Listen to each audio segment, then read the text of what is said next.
Program, v katerem se mladim zastavlja osebne in individualne izzive, je netekmovalen in temelji na številnih različnih dejavnostih.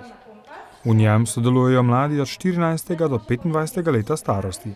Meni je prostovoljstvo predvsem zaradi tega vidika všeč, ker v bistvu greš med ljudi, jih spoznaš drugačne ljudi in predvsem to, da lahko podariš svoj čas in da pač veš, da si nekaj dobrega naredil zase in v bistvu za skupnost. Večina smo se že prej odpoznale, tako da smo se dosti dobro ujele.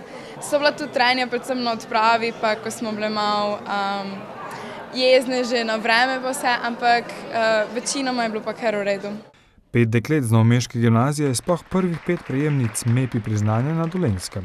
MEPI program really gives students at school opportunity to broaden their experience. So as well as their school studies, get involved in voluntary service, in sports, in outdoors activities and hiking.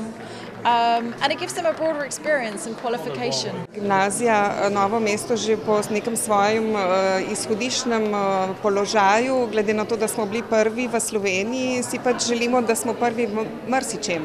Zato smo zelo veseli, seveda, da so naše dijakinje prve na Dolenjskem, ki so dobile to MEPI značko in MEPI priznanje. Program poteka v več kot 130 državah, od njegovega nastanka pa v njem sodelovalo že več kot 7 milijonov mladih.